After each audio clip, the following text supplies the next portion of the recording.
Imagine, if you will, a tapestry of time where humanity's thread weaves through the fabric of the cosmos, ascending rungs on a ladder that stretches into the vastness of space and the breadth of time.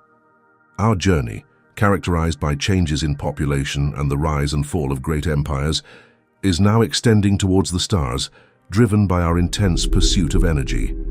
This quest for power is not merely a struggle for resources, but a narrative of our evolution and refinement.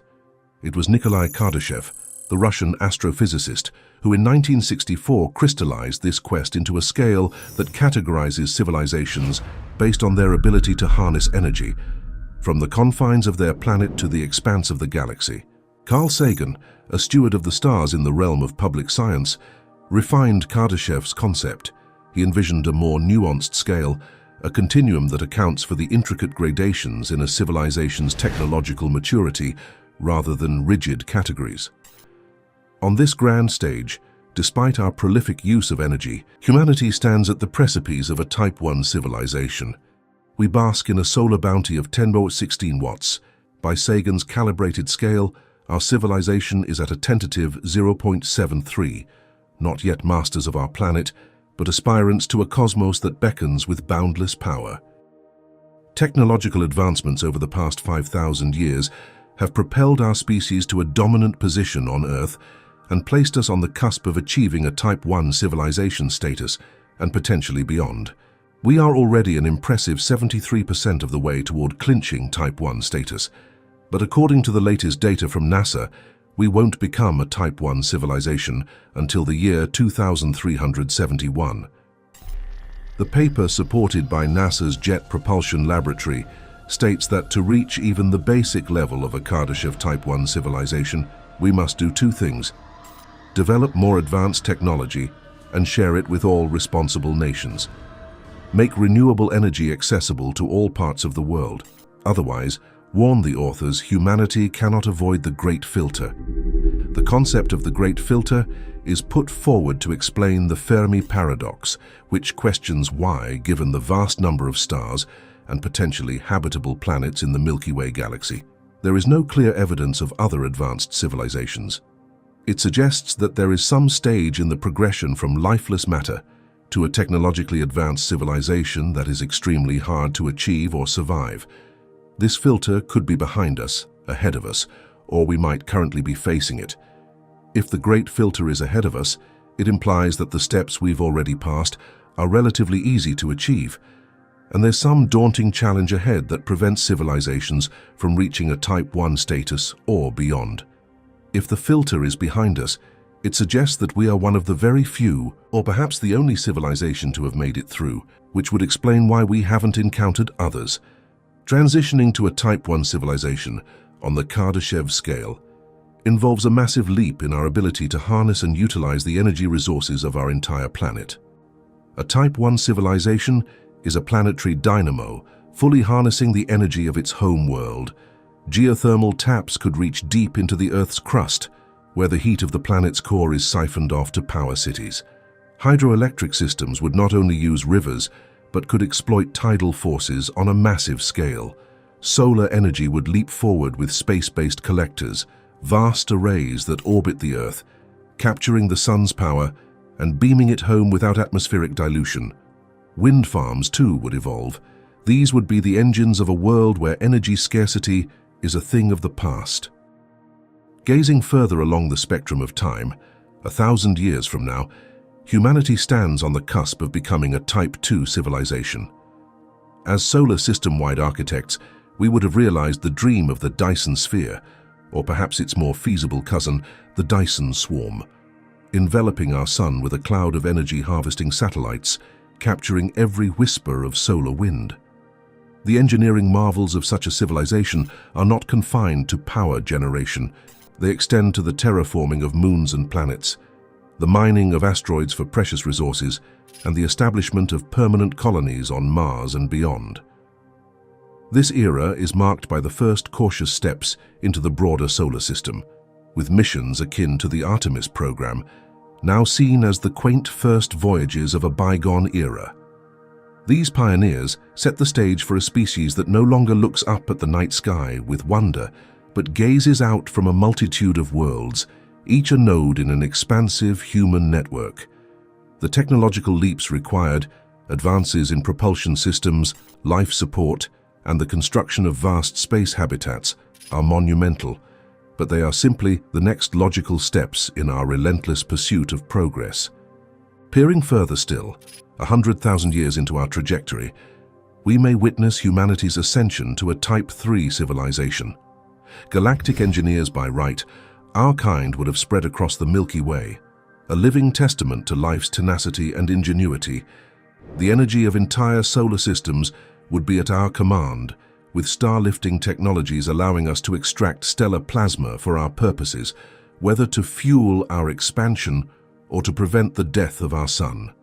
Communication and travel across such vast distances would be facilitated by theoretical constructs that now edge closer to reality. Wormholes, once the province of science fiction, could become the interstellar byways of our galaxy-spanning civilization, collapsing space and time into manageable threads. Our understanding of the fundamental forces of the universe, gravity, electromagnetism, and the strong and weak nuclear forces, would be intimate and nuanced, allowing us to manipulate them as an artist wields paint on a canvas. At this pinnacle of civilization, the concept of individual might evolve beyond recognition. A collective consciousness could emerge, with thoughts and knowledge shared instantly across the galaxy, creating a society that is as much a singular entity as it is a federation of star systems. This interconnectedness would herald a golden age of galactic culture, with art, science, and philosophy flourishing in an exchange as limitless as the stars themselves. Finally, 1,000,000 years from now, we can imagine our descendants as Type 4 entities, the masters of energy, transcending the limits of galaxies and possibly even influencing the structure of space-time itself. These beings, our far future progeny, may harness the wheelwork of galaxy clusters, drawing from the wellspring of dark energy or tapping into the cosmic lattice that is the grid of space-time. It is within this epoch that the concept of a multiverse could move from the theoretical to the experiential. Pocket universes, each with its unique laws of physics, may serve as laboratories for further understanding or as sanctuaries to preserve the diverse tapestry of life. The control over matter and energy at such a scale would be akin to a form of poetry written in the language of creation itself, with civilizations wielding the power to birth stars and even sculpt the architecture of reality. The journey along the Kardashev scale, from our present position to the echelons of a Type 4 entities, is more than a story of technological ascendancy. It is a testament to the unyielding human spirit, to our enduring quest to explore, understand, and ultimately merge with the vast cosmos. Each step requires a paradigm shift, not just in our capabilities but in our collective consciousness, our ethics, and our understanding of our place in the universe. As we reflect on this grand continuum, we recognize that the legacy of our species is not merely the monuments we build or the systems we put in place, but the narratives we craft about our place in the cosmos. 1,000,000 years from now, our descendants may traverse the multiverse or sculpt the fabric of reality itself, yet the memory of Earth, the cradle of our genesis, will remain etched in the annals of their cosmic consciousness. The words of Carl Sagan, who saw Earth as a pale blue dot, remind us of our humble beginnings. From this distant vantage point, the Earth might not seem of any particular interest. But for us, it's different. Consider again that dot. That's here. That's home. That's us. On it, everyone you love, everyone you know, everyone you ever heard of, every human being who ever was, lived out their lives. The aggregate of our joy and suffering, thousands of confident religions, ideologies, and economic doctrines, every hunter and forager, every hero and coward, every creator and destroyer of civilization, every king and peasant, every young couple in love, every mother and father, hopeful child, inventor and explorer, every teacher of morals, every corrupt politician, every superstar, every supreme leader, every saint and sinner in the history of our species lived there, on a mote of dust, suspended in a sunbeam. The Earth is a very small stage in a vast cosmic arena. Think of the rivers of blood spilled by all those generals and emperors, so that in glory and triumph they could become the momentary masters of a fraction of a dot. Think of the endless cruelties visited by the inhabitants of one corner of this pixel on the scarcely distinguishable inhabitants of some other corner. How frequent their misunderstandings, how eager they are to kill one another, how fervent their hatreds.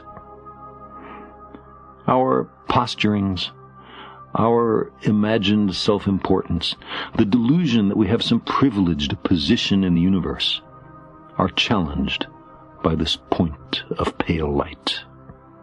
Our planet is a lonely speck in the great enveloping cosmic dark.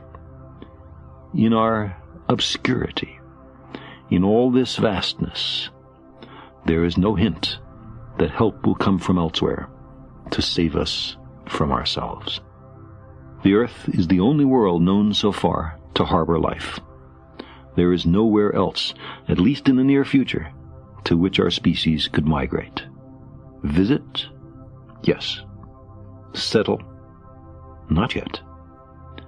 Like it or not, for the moment, the Earth is where we make our stand. It has been said that astronomy is a humbling and character-building experience. There is perhaps no better demonstration of the folly of human conceits than this distant image of our tiny world. To me, it underscores our responsibility to deal more kindly with one another and to preserve and cherish the pale blue dot, the only home we've ever known.